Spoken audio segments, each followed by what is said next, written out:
All right, well, here we go again, another IOTV podcast. We have a really special guest today, something that really wasn't planned, but we were fortunate enough that you guys decided to come in for the Bassmaster Classic.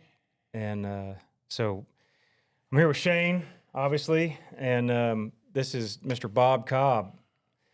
Are you member number one? No, the member number one was Don T. Butler from Tulsa and of Okie Bug fame, and also the winner of the 1972 Bassmasters Classic. So, Tim, this is kind of like a homecoming to be back here in Tulsa with an event that's become the World Series of bass fishing. It didn't start that way. Matter of fact, the first classic that we held was a mystery classic, and it was in Las Vegas on Lake Mead. There was no publicity other than the press anglers we brought with us on the mystery flight out of Atlanta. And compared to what the crowds they'll have here in Tulsa, I imagine they'll have 20,000 or so people to watch grown men weigh in fish, which is, to me, has always been a kind of a tongue-in-cheek thing. But I don't know. Look at how many people watch old guys hit a little white ball with a stick. Well, that's true. That's a good comparison. But that first classic, it was held on the top of a marina there in Lake Mead, and counting the contestants and the wives, we probably had 100 people watch it. So it's just grown. It's amazing. And, who would have thought that an idea that Ray Scott had right over here at Beaver Lake in Arkansas is where he put on his first tournament in June of 1967. And he... Oh, 67. Yes. That was the first? That was the very first. It wasn't a Bassmaster tournament then. It was called the All-American Invitational Tournament. Okay. But it was for bass only, black bass. There were other tournaments. There was something called the World Series of Sports Fishing and stuff. But you could bring anything, and those tournaments had gills on it. But this was strictly black bass, and there was a cult out there of bass fishermen. Nobody really, they thought the lordly trout was what was ruling the waters, fresh water. But Ray got this idea for this tournament. He actually got the idea when he was a devout bass fisherman, and he was fishing on Ross Barnett Reservoir in Jackson, Mississippi, and a heavy thunderstorm came up and drove him off the lake. And as he said, he was thawing out in a motel room in Jackson, and looked over on his black and white TV. That's how long ago it was. And there was an NBA basketball game on. And he's studying and looking around. He said, we got a lot more fishermen, bass fishermen, I'm sure, than a grown man running around in shorts playing a kid's game. Why can't we do something? And a light goes off, really, a light in his mind, and he starts visualizing this. And he worked for an insurance company at the time. That was why he was over there out of Montgomery. And he had this vision. He called his office and said, I'm going to be going to Little Rock to check on some clients. We're going to open a new territory there. What he was going to Little Rock for was he was going over there to meet somebody in the tourism department. He's called and got a blanket ticket to go. And they welcomed him, and he went in and explained his idea and asked, where should I go to put on this tournament? And they said, well, there's that new tournament a new lake up there. It's pretty hot. It's up there at Springdale, Arkansas. It's called Beaver Lake. And so he said, well, you got a contact up there? And he said, yeah, here's this guy who runs the Chamber of Commerce. And his name skips my mind right now. I wish I could remember it because he's quite a guy. And so Ray calls him up. And he says, this is Ray Scott with the All-American Invitational Bass Tournament. I'm wanting to put on a tournament up at your lake. He said, oh, Mr. Scott, yes, I'm glad you called. I've heard of you. And Ray thinks, I just thought of the name. This is crazy. And anyway, did he actually know of Ray? No, Or was I he mean just Chamber of Commerce guy. If you call and say you're having an event or coming, hey, come on in. The door's open. And we can't wait to see you. But that was the introduction to it, and he started. Well, as he said, like knocking pecans out of a tree, turning over rocks to find bass fishermen, and set the tournament dates. But there wasn't any vehicle at that point, so he held a press conference, asked a press conference. And I was working for the Tribune then, I happened to be the outdoor editor on the Tribune. When you say vehicle, you mean like for promotion? Yes, for promotion? yes. I mean, this was a startup of the barest startup. But anyway, he invited the area press, John Flemings from the Arkansas Gazette, and Smokey Dacus would happen to be a voice there on a local radio station. And he held his press conference at the Holiday Inn. And he said he thought it was going to be like announcing you've got a new invention for a barrel to go over Niagara Falls. So did he call you to come to this? Well, he sent a thank you. He sent an invitation out to area press. Okay. And so I called him and got him on the phone and explained to him that he had a noon press conference, and I worked for an afternoon paper, and I didn't want to read about it in the World the next morning. And we made a deal. He said, I'll give you enough that you can have your announcement or story, but you got to make me a deal. And I said, what's that? And he said, you got to come anyway. Come and hear my press conference. So as it turned out, he did. He reeled off his spiel there, and he recapped it later as, well, they ate my roast beef, asked a few follow-up questions, belched, and left. And he said, I looked back in the back of the room back there, and there was a guy sitting there. He had a coffee cup in his real hand and was taking notes on a Big Chief tablet. He walked back there, and he said, I'm Ray Scott. And I said, I'm Bob Cobb. 2-3 hours later, we were still talking about this phenomena, this bass fishing. And everybody else had just given up. Everybody had gone. I mean, literally, they belched and left. And so we become just like, Mutt and Jeff right there. We became instantly. I mean, Ray was a charismatic type of guy. He could make the birds sing. I mean, he was that dramatic so later. Bob, why did he pick Arkansas? Well, I'm glad you asked that because did he have Forrest Wood in mind at the time being involved? No, Forrest Wood was not anywhere in the picture. But what Charles Elliott from Georgia, from Atlanta, had written an article in one of the outdoor magazines of the day, and I think it was Outdoor Life. And that fact is great, and I'm glad you mentioned it because that was where he picked up this magazine and off the newsstand, or not the nightstand, there in the motel, and was flipping through it. And that's kind of what ignited his thought was Beaver Lake or Arkansas. That's how thank you for raising that point because it has skipped my mind. But to advance the story, we'll move fast forward or speed fast forward if you want to in your vernacular.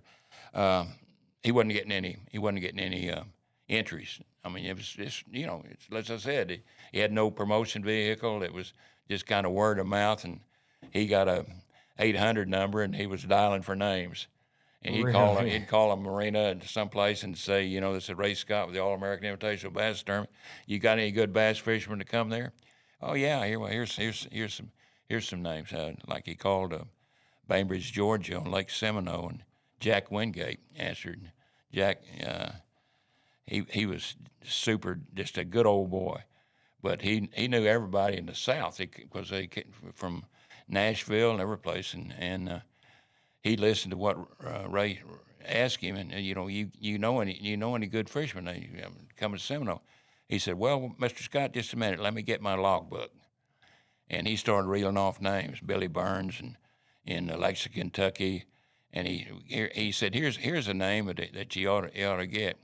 See if I think he'll come because he comes down here every spring after big fish. His name's Stan Sloan. He's a correctional officer up there in Nashville. He said, here's his number. So that's how Ray started dialing and meeting, getting people on the phone. And the sales pitch, hello, it's Ray Scott, the All-American Invitational Bass Tournament. You're invited. And still, he wasn't getting any entries. So there was a Clyde A. Harbin from Memphis, Tennessee, had entered, and Clyde was eaten up with it. He was a historian for Head and Lures, I think. He had all kinds of curricular stuff on Head, and Ray was telling him, but Tulsa's right over there, and I met this outdoor writer over there, and we still can't get anybody over here. And Clyde said, well, let me challenge him. I'll send an open letter over to Cobb, and he can put it in his column, and so see if we can stir up some interest. And his letter, said something to the effect that where's a fisherman with any guts in Tulsa come over and fish against Memphis, or are you just a bunch of perch jerkers? Really? Yeah. and so I responded and used some of his language in a column on the Tribune, and I think it started out, help wanted, a dozen or more hairy-legged bass fishermen to come over and put down a bunch of no goods from Memphis. And the column ran. Next morning, the phone rang on the sports desk there, and Bill Harper answered it, and he looked there a minute, and he looked up and said, Cobb, they want you. I said, what? He said, pick up. So I picked it up. I said, hello, it's Bob Cobb. How can I help you? The voice said, this is Don T. Butler. Who is that loudmouth from Memphis, and how did I get into that damn bass tournament at Beaver Lake? That's perfect. And that was a shot heard around the bass world, because Butler started calling his friends, and there was a dozen or 15 anglers from Tulsa that entered. And from that point, they organized the Tulsa Bass Club. And from that nucleus, they were the first club to support Ray's idea to form an organization. This was all fermenting later. And Butler was always calling Ray in Montgomery, saying, and he'd pick up the phone and say, hey, Horse, how many members we got? Hey, Hoss, that's what he said. How many members we got? Ray said, well, Don, he said, I'm getting a few, but he said, I'm got a problem. And he said, what? And he said, I got this big mailing here that I think we could get some entries. But I went to the bank, and they said, well, if you were still in the insurance business, Mr. Scott, it would no problem getting a loan to finance what you're trying to do. But so Ray went to the post office and asked him to get credit. And Butler laughed, and he said, you crazy. The post office doesn't give you credit for stamps. If there was anybody that could talk him into it, though. Yeah, and so Butler said, well, good luck. About an hour and a half later, the phone rang in Ray's office, and said, Mr. Scott, this is Western Union. Could you come down and we got a check here for you, some money. And Ray thought it was an entry fee. He goes down there and gives his identification and stuff, and the clerk there says, just a minute. He gone a little bit, and he comes back there and says, Mr. Scott, we don't have that kind of money here, but here's a check, and you can go over to the Union Bank right over here and cash it. Ray looked at it, and it's for $10,000. He said, what? Where'd this come from? And the guy said, there's no name on it, but it's from Tulsa, Oklahoma. Butler, not even a handshake or a thank you or a promissory note or anything. And that was the fire that lit the fire. So he believed in it that much. Oh, yeah. I mean, Don and So had he met Ray yet at that point? Yes, he was. This was after the tournament. Okay. After Beaver Lake. Okay. And follow up on that. Well, Ray wanted to come and talk to the Tulsa. Now wait a minute before we go there. Did we whip Memphis or did Memphis whip us? Well, for the first 2 days, Tulsa was in the game. They were on the game. Well, to the side light, the boys like to party. And the third day, they were playing hurt. No, one guy was saying, "Don, I don't think I can go." Don was the captain, and he said, "We got to. We got to have somebody in the boat." You know, they were paired with other anglers from different places. And the guy said, "I don't think I can go." He said, "Well, you're going. Just lay in the bottom of the boat, pray, and make a cast, and hope you get it wet." Oh, that's It great. was close anyway. It was pretty close, but it created some great rivalry there. I mean, Memphis was loaded up. Some guy named Bill Dance was there, and Charlie Spence, and they were eating up with bass fishing. So that became a long-standing rivalry between the two. Not that we ever. I didn't fish. I was reporting it, so I can't. But I did party. Did you fish a lot back then prior to? Oh yeah, I wore that. They're fishing on Grand here in this Classic, and I fished Grand every chance I got. There were some great people there at Red Air Resort. Marvin Pickering, who owned it, and Dutch Faulkner and Mac McCrabb, a couple of guides. They've helped me fill many column inch. As far as, and it was good stuff. I mean, they would share their knowledge, and it's pretty busy. But one thing I wanted to mention, I'm running on and on here, but it is a talk. It's absolutely. All right, I don't want to overlook this because I think it was anyway. Ray was going to come to the Tulsa Bass Club and pitch them on becoming the first bass club to join Bass Anglers Sportsman Society. And so Butler picked him up at the airport, and they're driving back to where they're going to meet at the trade winds east or west or wherever it was, which side of the road was on. And Don said, and Ray was pitching. Ray would always practice what he was going to say on somebody. He's getting his thoughts together. And Butler said, yeah, Hollis, he said, you talk about getting this bass organization, what did you call it? Bass Anglers Sportsman Society of America. And he said, well, what would you charge for dues? And Ray said, well, let me think about it. I hadn't thought about that. he said, maybe $10 a year. Well, Butler reached in his shirt pocket and pulled out a $100 bill, and he said, how's this for a lifetime membership? And that was the first joiner of Bass for lifetime. No kidding. The first Bass member was Don T. Butler, rest his soul. And $100 out of his shirt pocket for a lifetime membership. Yeah, and $100 then was big money. That's groceries for a couple of weeks. Yeah. But that said it. Well, membership, I think now it's $300 or $400. Inflation gets in everything, you know. It just tears you up. So so that started. He was the first member, and that then was the beginning of BASS. Yes. Proper. Yes. When did the name of the actual tournament trail switch to a Bassmasters tournaments, as opposed to? Well, those early tournaments, they all had identifying names, like the Alabama Invitational, the Texas Invitational. It was kind of cued to the state where it was, but they were bass events. Yeah, they were bass events. But then over time, it became when Bassmaster was established. Actually, Bassmaster Classic, which now has been evolved to even to the Classic. Now it's Bassmaster Classic. When it began, it was Bass, all caps, B-A-S-S, which was credited to the Bass Anglers Sportsman Society. Right. Well, how the rest of the title of the Classic came about was Ray and I were on the way from Montgomery to Atlanta to attend a boat show.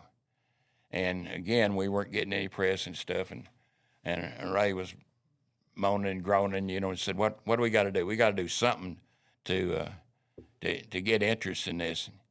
And we put our heads together and we said, well, we got 6 invitational tournaments on the, what do we call it, the tournament trail. And we've got 6 of those tournaments. So why don't we get a point system and have an Angler of the Year race, and the top anglers, we could put them in a special tournament, something kind of like a test of the best. And he said, yeah. He said, that sounds like a pretty good idea. What do we call it? And we said, well, it's got to have bass in it. And at the time in April, the Masters golf tournament was on in Augusta when we were traveling over there. And that came to mind. We said, well, we got Bass Masters. The Masters is a big deal. And we said, but that needs a little something on it. And either Ray or myself said, how about Classic? And it became the Bassmasters Classic. And that was where it got that name. And we held a mystery classic for about 6 years, I think. And the first one, really the reason we had a mystery classic, because we had no idea where we were going. And Ray announced it. It wasn't that he was trying to keep it from the anglers. No, he ain't figured out where it was going to be yet. We just figured it out. So he announced it at the next qualifying term, next invitation of what the plan was and stuff. And he said, we're going to really test you people. You're not going to know where you're going. You're going to be limited to 10 pounds of tackle. And you bring your wives. It'll be a vacation for them. And we're going to face these qualifying tournaments, and top 25 will be taken on this all-expense-paid trip. But you don't know where you're going. And it just created all kinds of excitement. You can imagine, again, we'd call them a sports writer or something. I became pretty good friends with some of them, and they had to go in and talk to their managing editor and said, I'd like to go get an assignment off this week to cover this big championship bass fishing tournament.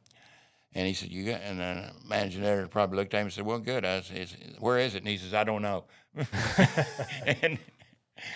But anyway. So how long did you stay with the Tribune until you left and started working? Well, I actually had a cup of coffee at Zebco. Jack Sharbutt was the vice president out there, and his dad worked on a sports desk there. Just a legend around here, Jack Sharbutt.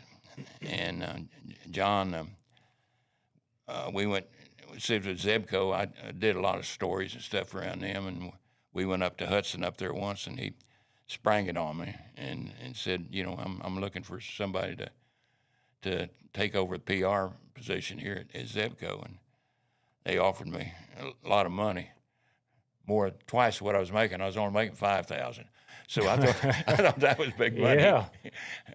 And you didn't have to relocate. Yeah, no, I didn't have to relocate. You're right. So anyway, I started work there, and to me that was a godsend, because when you have Zebco, that's a lot bigger stage and platform than an outdoor job.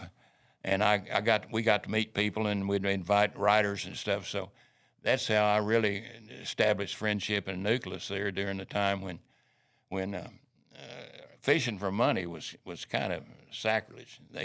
Some people didn't take for it, even the people in the industry and stuff.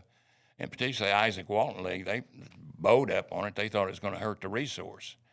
To have fishing tournaments for money. Yeah. Really? Yeah. Oh, yeah. They thought Isaac turned over in his grave when he found out he was casting for cash. That's another little casting for cash. Yeah.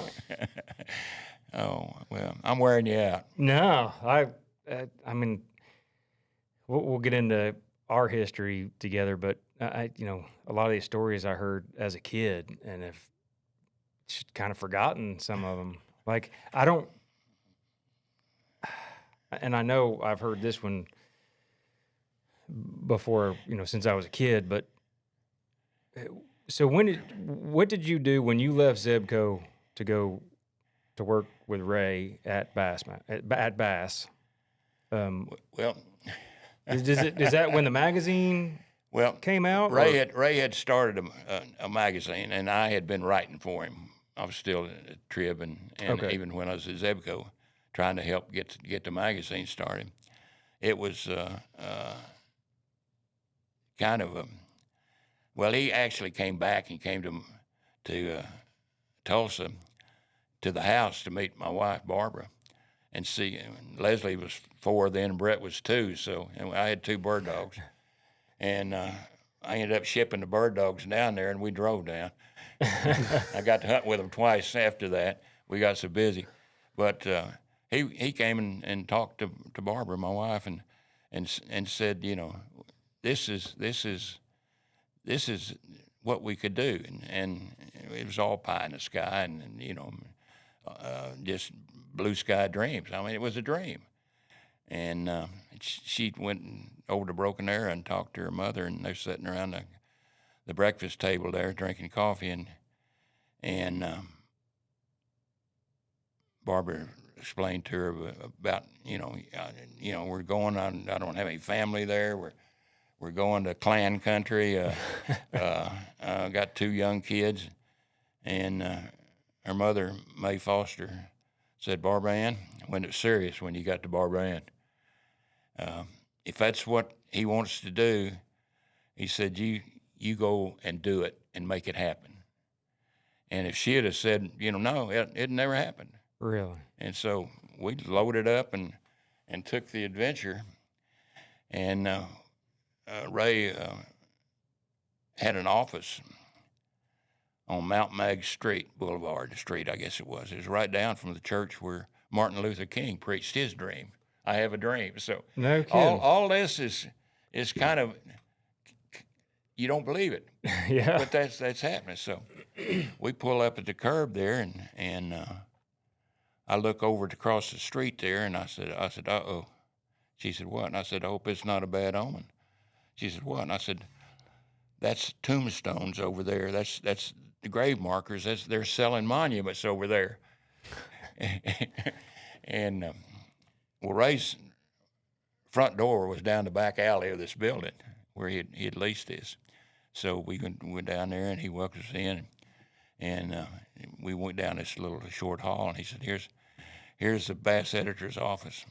And the Bass editor was moving in, and an architect had just moved out. So around the walls was about waist-high places where they'd lay out blueprints and things. And sitting on one end of it over there was a $55 rental typewriter that he had got me. And the chair was the pro throne out of a bass boat that you could jack up. Really? And down. You could jack up and down to fit your height. You know, your legs dangling off of it. And he got a phone call, and he said, "Let me go take his phone call." And he said, "That's Bassmaster's file over there."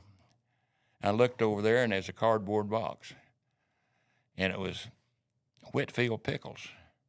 And then I said, "Not another sign." In the South, if you're in deep stuff, you're in a pickle. And so were you starting to question your choice at the time? Well, I mean, you know, all these things were dark clouds, so to speak. So, but we bore on. Matter of fact, I had to learn the riddle. Whitfield pickle, the pickle with the perfect pucker, picked it to peak of perfection by particular pickle. I didn't get it all. Can you say that? No. Right. He used to do that on the stage at weigh-ins. I remember that. And well, you'd get tangled your tongue. You know, you couldn't repeat it, and so he'd bet $1 or $2, you know, whether you can do it or something. So Jimmy Houston from Oklahoma. Yeah. Never heard of him. Never heard of him. I mean, you know, Jimmy, he's a story in itself. But he came up there and he said, "Well, you want to bet, Ray, about pickle thing you do?" And Ray says, "Yeah, I'll take your money." And Ray said it, and then Jimmy reeled it off. He been practicing. He had been practicing. He set that up, little rascal. But anyway, there's so many good stories in Oklahoma. So many good guys.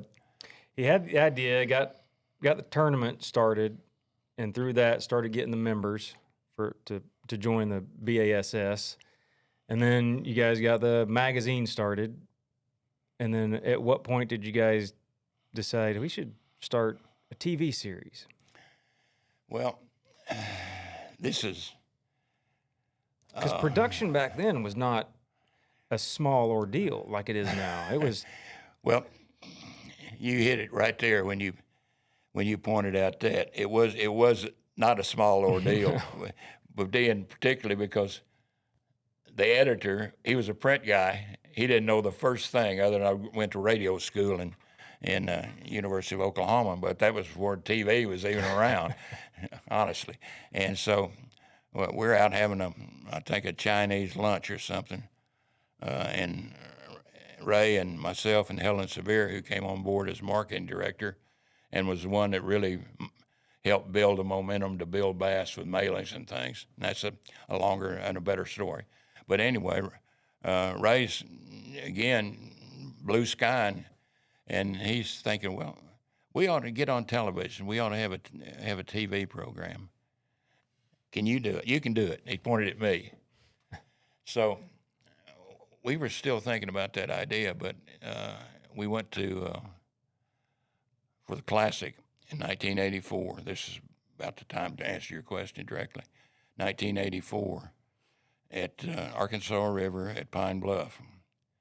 And we were shooting news coverage because we had a Bass member at TBS in the student these super channel in Atlanta, and he was running clips for us.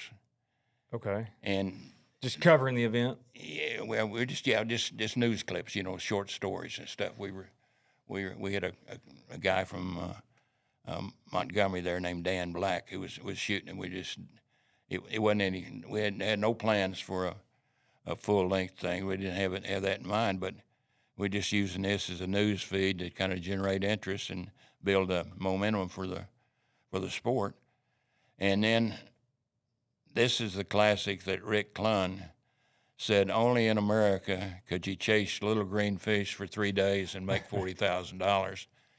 And applauding him are two future presidents of the United States on the stage up there, Bush and Bill Clinton, George Bush, the George Bush.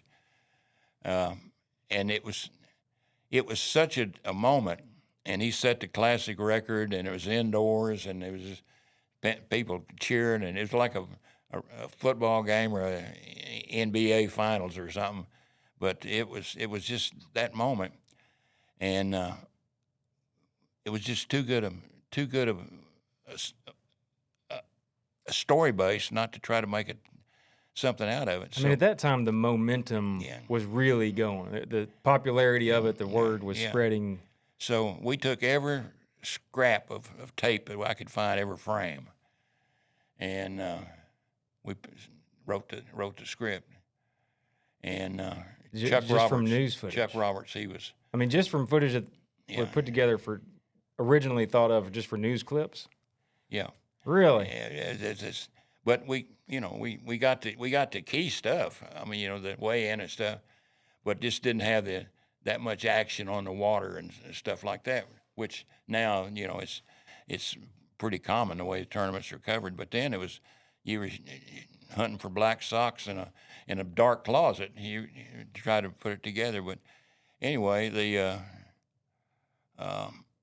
Chuck Roberts, who was a friend of mine here in Tulsa, that he had also worked at Zebco and had his own production company. So I got with him, and he had some background, and he was a UPI guy at one time, and he had some background in producing film for Zebco.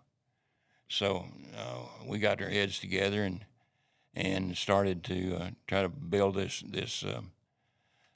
story, and we called it at that time the winning tradition, because that was a needle drop piece of music, and we were producing our music and stuff with Irving Productions here, Dick Smith and Barry Evans, and so it was a Tulsa, it's still a Tulsa project at that time, and it came together. And this was in '84. It was in '84. So by then there were a couple of fishing shows that Jimmy and Roland and some of them that there was one here from Joe Krieger. Yeah. From Lou Balls. He was kind of a yardstick at that time. He'd take his 16 millimeter and go up here to Grand and you know, shoot whatever he could get, and then come back and run it and narrate over it. I mean, that was a fishing show. Wow. And everybody just loved it. And it was an institution here in Tulsa for so long. But anyway, we got that show together, and we got it on TNN, the Nashville Network, and that was, you know, hee-haw country. And the perfect demographic. Perfect. I mean, you know, those the old boys in pickup trucks with nailed it. With a 30-30 on the hanging on the gun rack. Exactly. Well, that was bass fishing. That was right. And now that you mentioned it, damn it, I got a brain lock here. I can't think of his name on hee-haw. Well, Roy Clark, for one. He was a friend of Butler's. I guess he's in and out of Okie Bug out there where they had the big lure company. They came to a mystery classic at Clark's Hill, and he brought some pickers from Nashville, and they came and entertained it. Really? At a classic. Yeah, that was a fun one. We had a grease pig contest. Roy Clark. Side note, I don't know how long ago it was. He was producing, I think it was simply called Learning to Play the Guitar with Roy Clark. And so my dad was filming it there at Long Branch in the downstairs studio, and I was one of the kids in the learning how to play that he was teaching us how to play. Do you still play? Heck no. Oh. No, I don't even. For a while I did with my dad. Those guys could hit some licks. I don't even think he paid attention. It was an excuse to get out of school for me. Well, no, it's just so many little vignettes and stories like that just pop up that just, you know, there was no roadmap, and it just fell into place. I've been a bass fisherman since I was a kid. You know, I know some of this stuff because I've known Tim so long since we were in middle school, and I've lived in Tulsa, you know, pretty much my entire life. And I had no idea how tied Tulsa was tied to Bassmasters. I mean, I knew through you and their, you know, the connection, but I had no idea how much of it was driven and started right here. That's crazy. I will repeat myself on this. I'll say it. I'll swear to it. That if Butler hadn't have called and got those guys together, they wouldn't be having a classic here now. It would have never come about. I mean, that was a catalyst that built the spark. And from there, that bass club, you got other bass clubs like Harold Sharpen, who became the bass tournament trail director. He started one in Chattanooga. That actually was the first official registered one. And so from that, and we did a coast-to-coast seminar tour, bass seminars. Guys like Butler or Tom Mann or the fishermen. Fishermen would go along with us, and we had a Bluebird bus, and we'd travel from town to town, and it'd be 600, 700, 800 people come and just hear these guys talk about how to catch fish. Was that really for promotion of the? Oh yeah. Well, somebody, who was with us, would stand in the back of the room when they're leaving and handing out mini apps that he could join. Nice. And no, I mean, hey, they filled them out. $10, paid for gas. So, in '84, you put it on TV. At what point Did your relationship with Bo? So was show it up? that in that first episode? We call it an episode. It was a like half-hour show or Yes, 1 hour it's, show. it's, it's half hour. Yeah. Where did it like rave reviews to where you thought, man, we need to? Well, not. I don't know what you would call rave reviews. If we'd have had what we have today, a smartphone or something like that, and it probably could have cut this time down Oh, yeah. a lot as far as promotion and stuff. But it was a step up and a step back, a step up. But we were. So it was an '85 then I would, when it started Tim, I would filming all of the. Well, at first we were using a studio there in Montgomery, and then through my connection with Chuck Roberts, he united us with Bo, and Bo, he was kind of not only the guy that put it together, very creative, and sometimes from nothing he made chicken salad out of chicken feathers. And I mean, I give your dad all the credit in the world, and he was the most positive man I've ever been around. And we went through some tough times trying to cover a bass tournament in those days, and you know the equipment. It was like hauling an anvil around and shooting on the run and stuff. And but those camera guys, Amos Postoke and David Wallace and your dad, and for the Classic we'd pick up a few more guys like Charlie Wilsey and I think Pat was there on Pat, some, Pat Stacy and Richard Potter. Yeah. Those guys came together. That was our team for a week, and they did great. They really did. They get all the credit.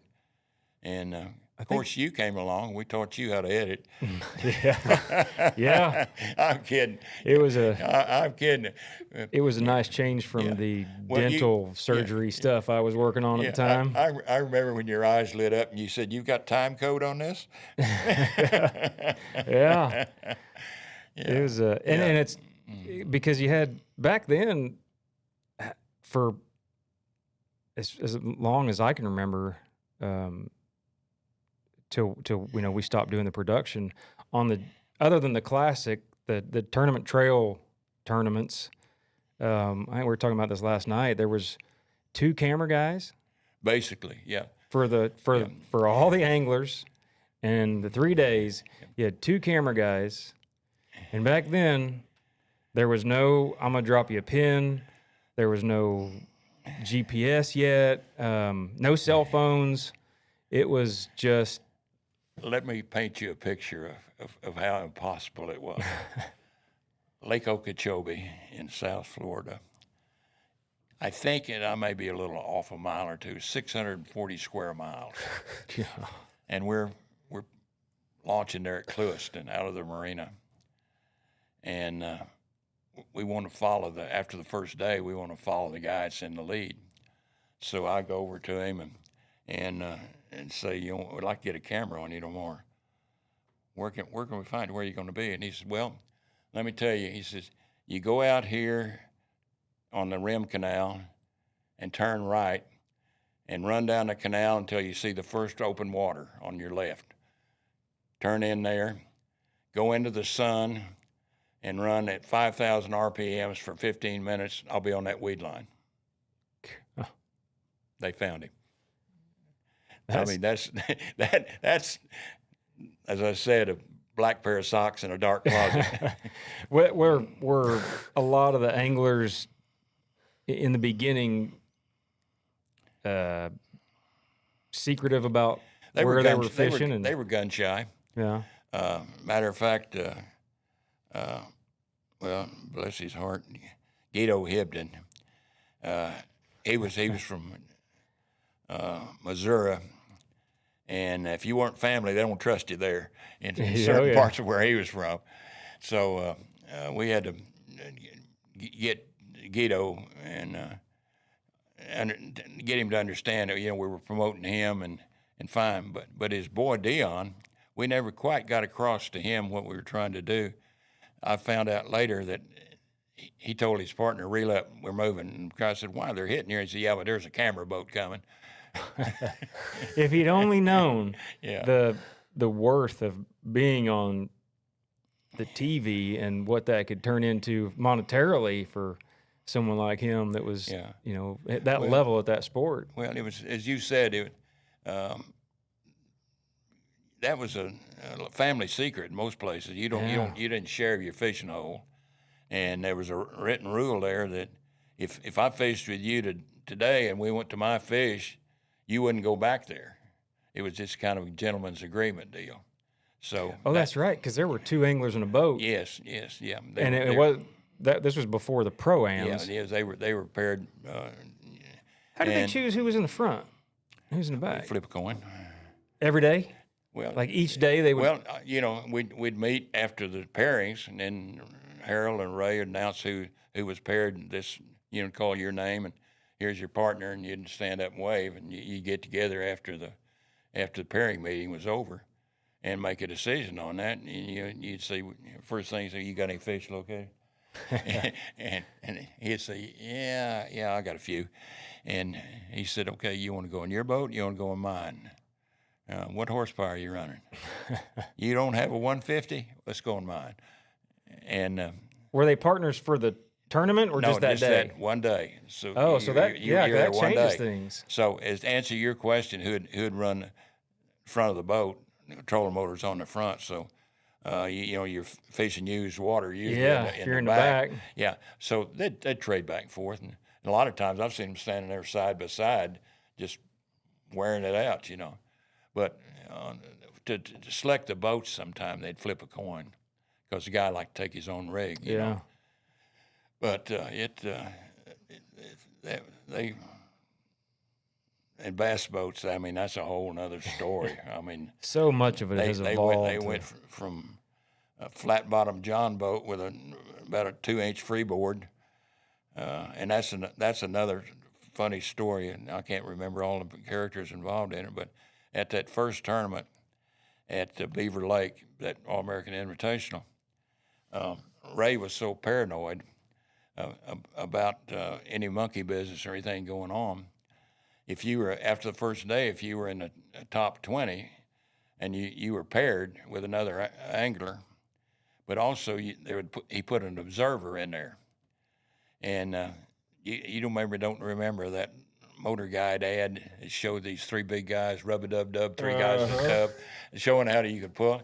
Well, the guy that was a reserver was a defensive tackle for Arkansas, and he weighed about 290. And then you had two other anglers in there, plus a possibility tackle box or 2, in a John boat. That was before the bass boat came along. And honestly, there was about 2 inches of freeboard, and if they shifted, they were going to get their butt wet. That's why they had to limit their tackle to 10 pounds. And that's also why they had to go to Beaver Lake so they wouldn't scrape bottom. That's funny. No, I mean, but the evolution of the bass boat, and you mentioned Forrest Wood earlier. Yeah. He was Mr. Bass Boat. At the time, he was not in the first tournament at Beaver Lake, and he was building boats at Flippin. Kind of a high-end John boat type, but it was fiberglass. And he heard about this tournament and what went on there at Beaver and the excitement about it, and he entered the next tournament at in Alabama. As a fisherman? As a fisherman. Okay. And he brought 4 or 5 boats with him, sold them on the spot. No kidding. Yeah. And he and Ray became just, great promoters together. And as far as just not good business people, but the quality of the boats that were built and the upright flotation and things that were done with kill switches and that to improve not only the quality but the safety. So I give Forrest all that credit. And they were involved. They weren't involved in the first Classic, that was Rebel Boat Company. It was Plastic Research, and that was an IO 90 horsepower on Meade. Meade was a little more than that was those an IO. So that was a short-lived idea there. Yeah, But, especially on a bass boat. Then Ranger came on board, and from there it's just That was it's a uphill all the way. great partnership between Ranger and Bass for many years. Yes. There's been other boat companies. Earl Bent's with Triton Boats was very much helpful and still is as far as his new. I think it's Camus. Is that his brand now? Mm-hmm. And of course Skeeter. Skeeter was at the time we're talking in the '60s was close as there was to what you call a bass boat. The way it was designed with that arrow point, I'd call it a V point, so they could noodle in around those cypress trees at Lake Caddo and stuff. And it had a front end stick steering, and that was the. I guess you'd go back. That was the introduction to the bass boat when they called it a bass boat. Really? Yeah. But now skaters, this that looked like a P-row with with an egg beater on it. Oh, I remember in the other early days. Because they would, I don't know at what point Ranger started giving the boats to winners of the tournaments. They would get a free Ranger. Because I don't remember the first year.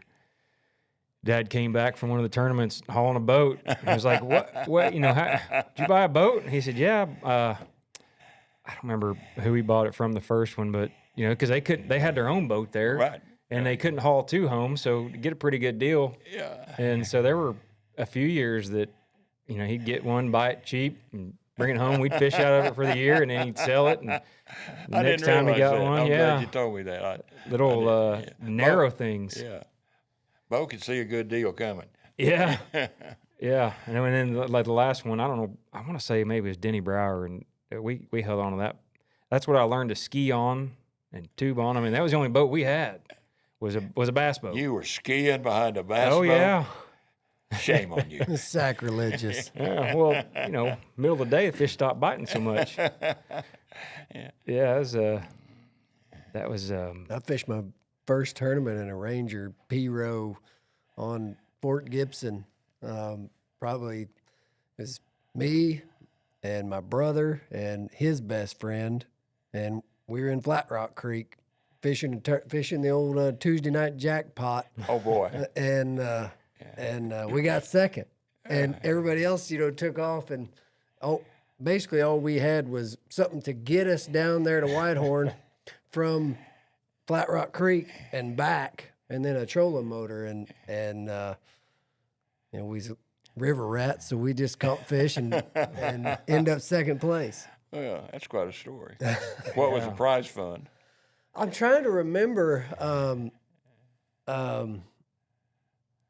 because I was the young one of the group, so I didn't even get to see any of the money.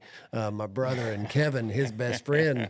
Well, you also weren't paying for any of the gas. Well, that's what I was going to say. Is they were the ones actually funding the trip. They just threw me in the boat because. For balance, huh? What's her name? I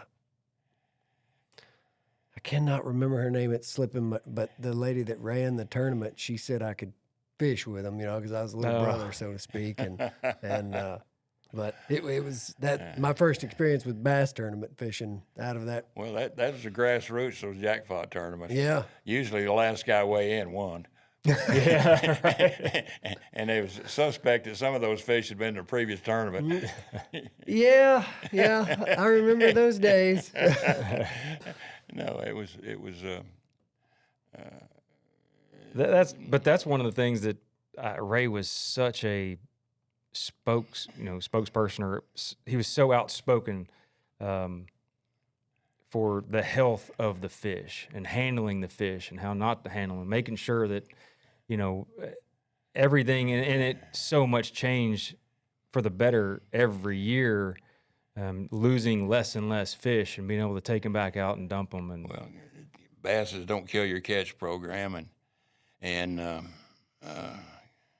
catch and release. actually came to Ray as a result of a trout venture he went on.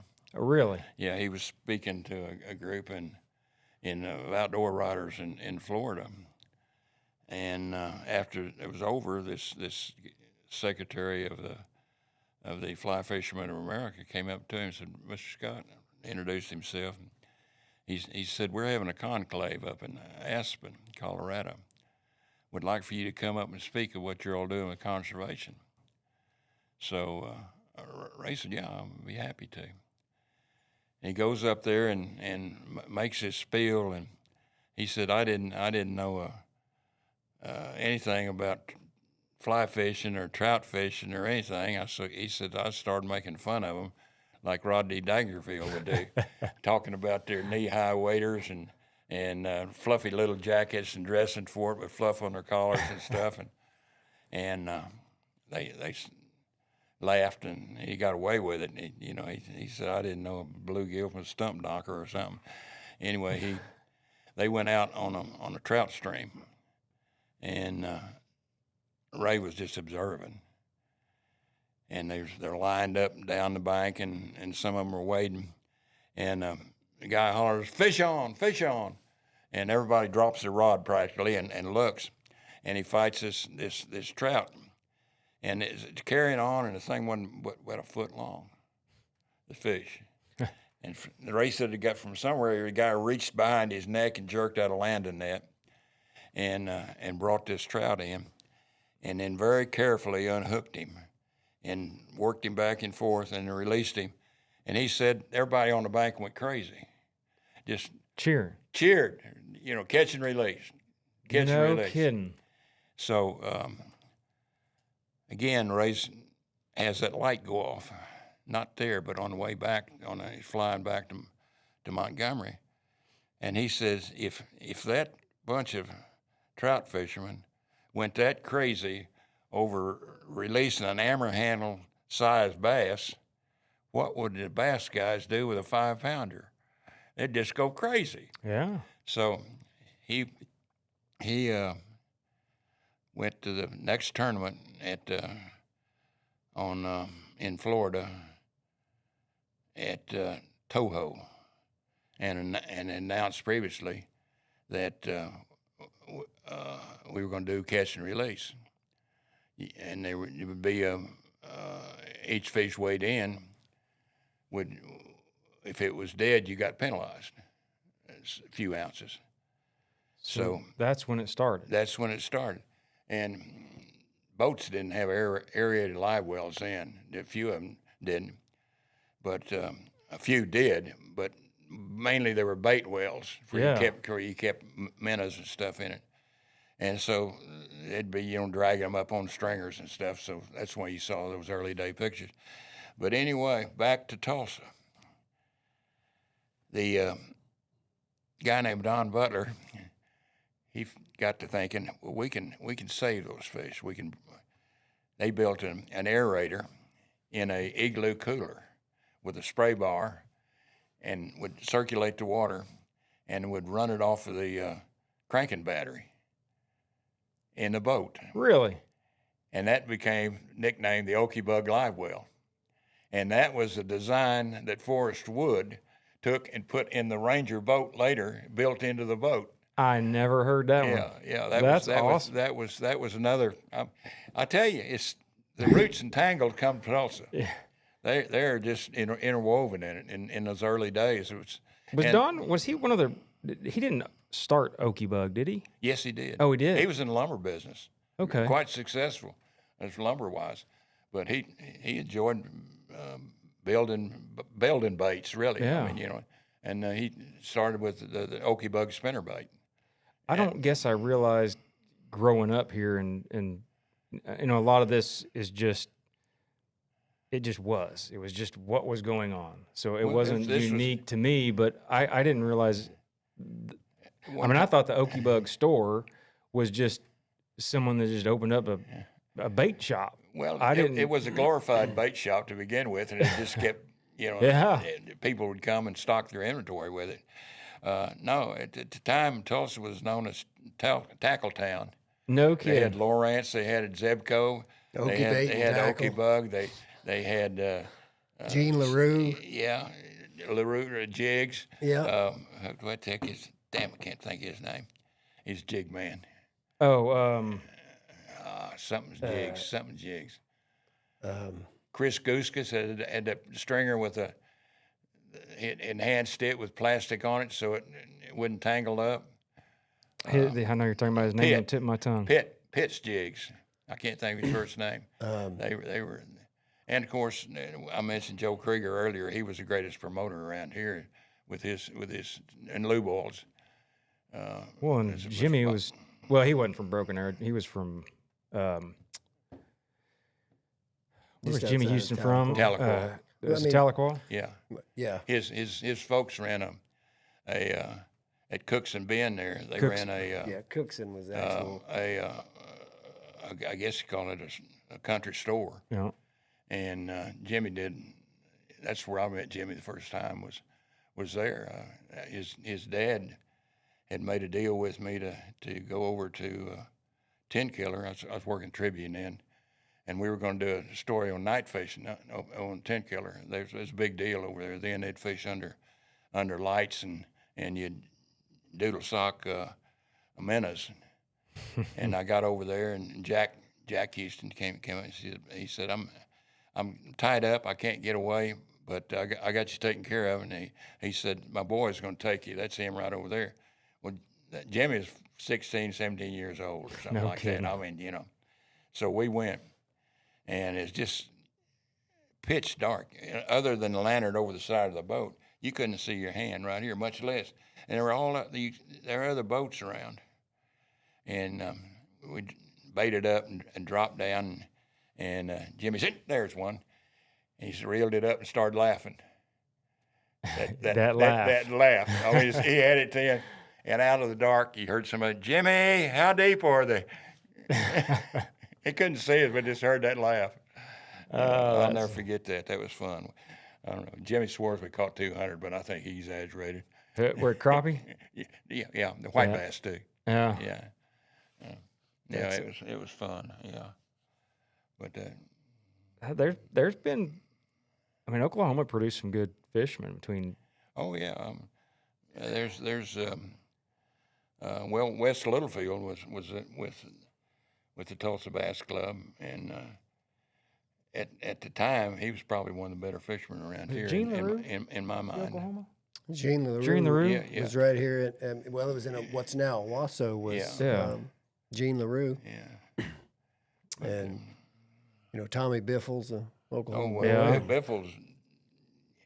Jason Christie. From Fort Gibson down there. And he really put flipping or pitching on the table as far as tournament. And he'd stand in his backyard on a 5-gallon can with his pitching rod, and it wasn't flipping, he would pitch. So I'm talking 50 feet out there, so to a coffee can, and he'd drop that jig in there. That's the way he'd practice. And he was on the water. He'd thread the needle, He was super. There was who was 90s, mid 90s when I was editing and doing some of the shooting. I can't remember who he was. He would use a spin cast underneath, and he would flip. He would skip. At Guido Hidden. Yeah. That guy could skip a lure underneath it 20, 30 feet up underneath the dock. Yeah, I mean, fish under there had never seen a lure. Yeah. And it just looked like a minnow or a shad flipping across the water. Yeah. And then walk right back under there. It was amazing. Yeah. It's not easy. No. I mean, and over there on,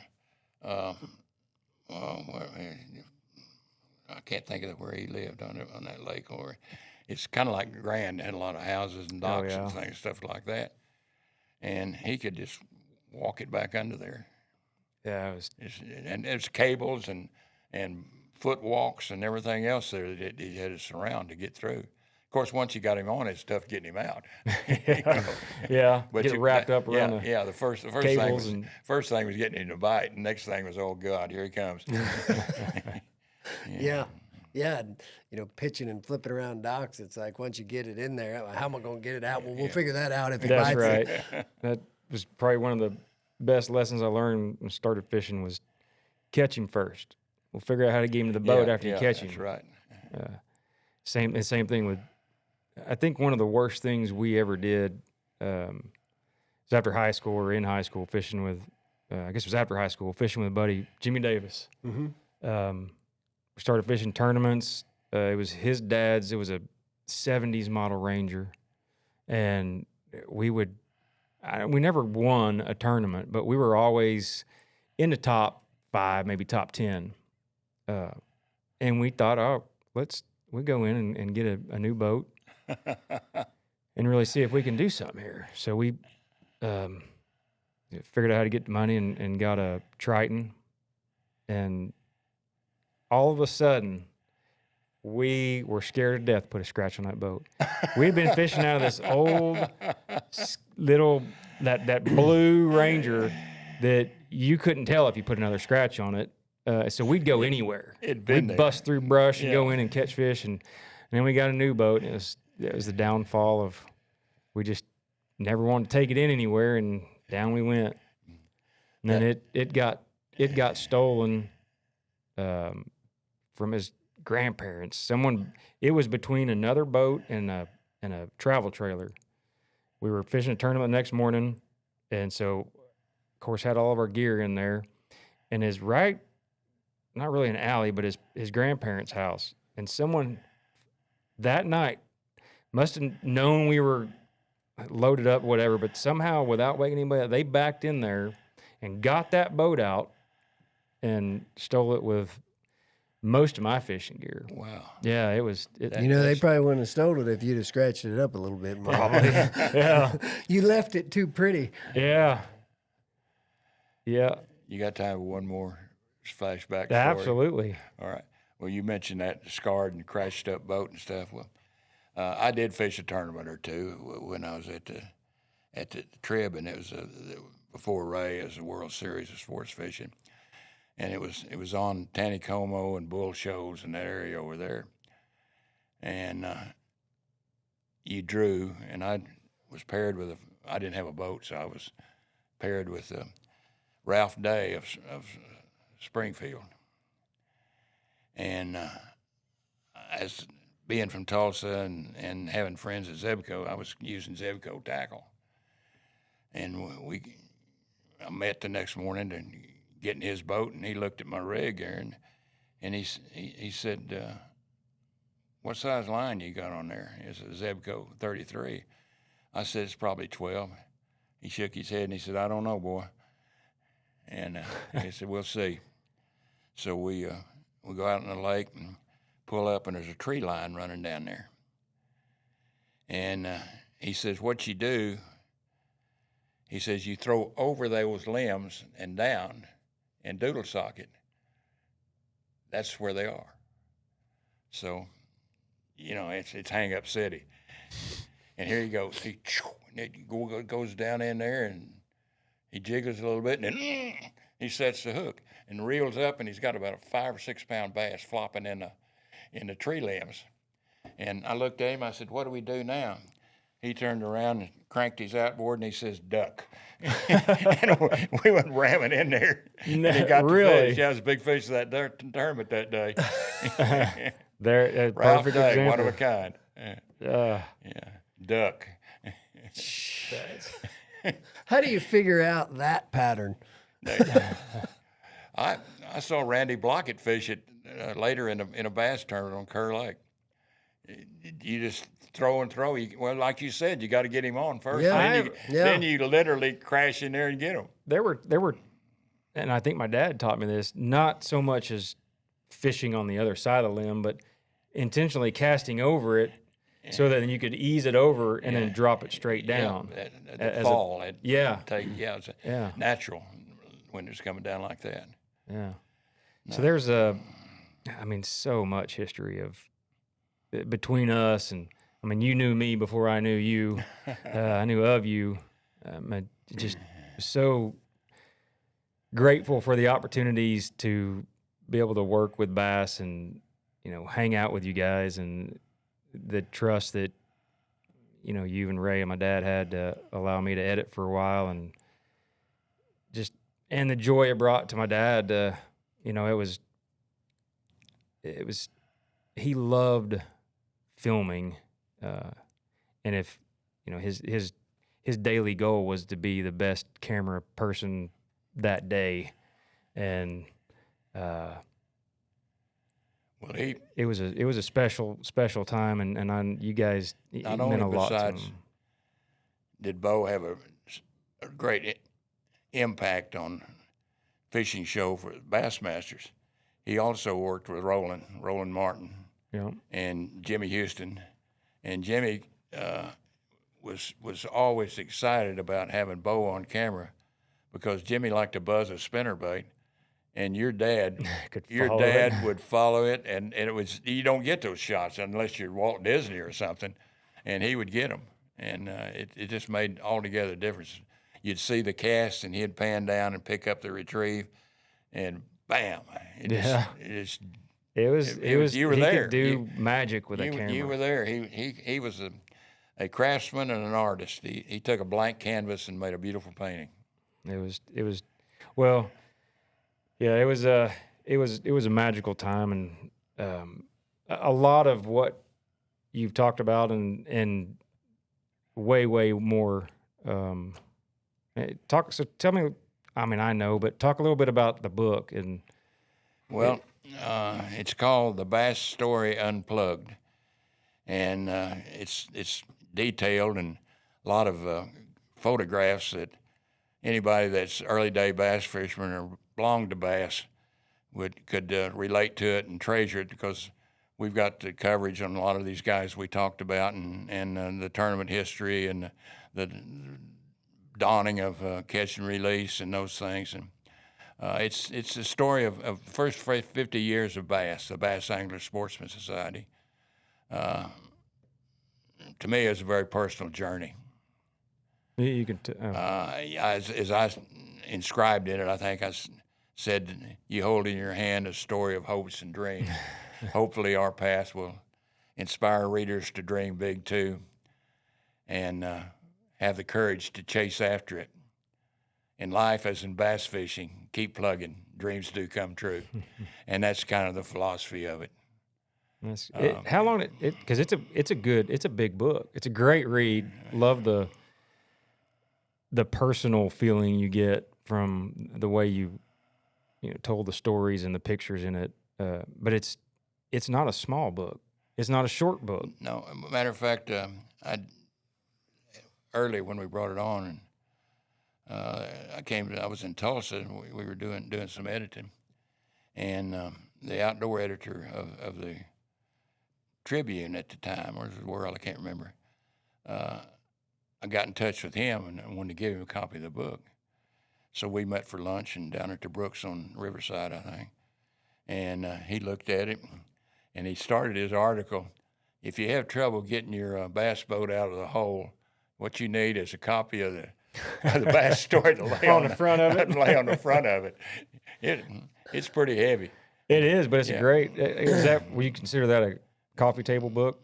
I guess you would call it that. Is that when they're that big, they get? Yeah. Well, this is so heavy, and we were asking people to buy it at the expo and the boat shows and things. So Leslie, my daughter, designed a carry bag with it. So to make it more easy to, rather than under your arm, you get a book and you get a bag.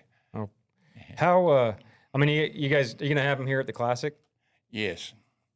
Yeah. Yes, we'll be in the Bass booth, the Bass Anglers booth, at the expo. Okay. And we'll be there.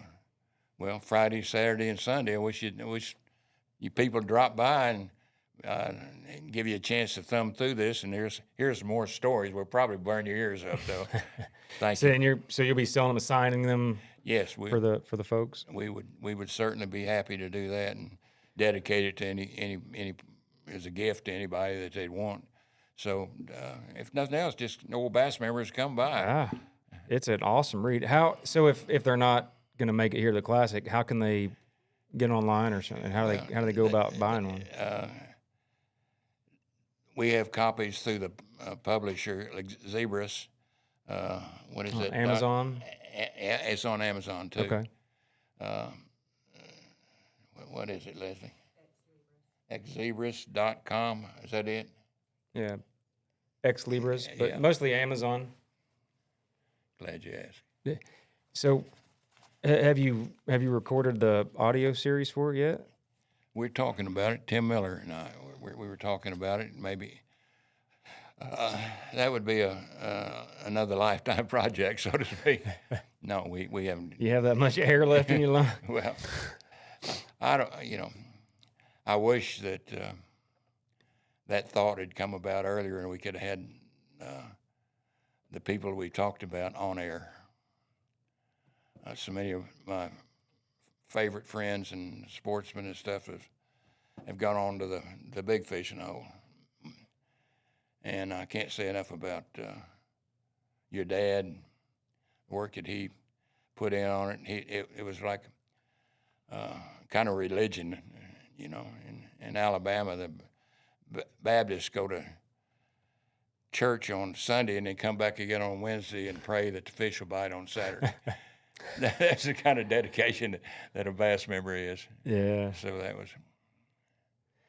Well, Bob, I don't. There's so much more to say that, I hope that we get to have these sit downs even without the mics many, many more times while we're still around. Well, it's been my thankful that you took this time, because it means so much to me to be able to talk to somebody who lived it with us and bring back a lot of really good memories. And thank you for letting me share it with you. I thank you. And I know Shane's had a big role in my life, and probably one of the most diehard fishermen that I know. So having him sit in, and this has he's been heard like, these stories. this has been like a 50-yard line, front row. To sit here and listen to this is Thank really you. Special. Yeah. Well, Bob, It's been special to me too. Thank you. We love you, and we'll see each other on the road again. See you at the We'll be at the Classic. Classic for sure. We'll come by and see you. Can I sign off? Absolutely. For the Bassmasters, this is Bob Cobb. Catch you next time.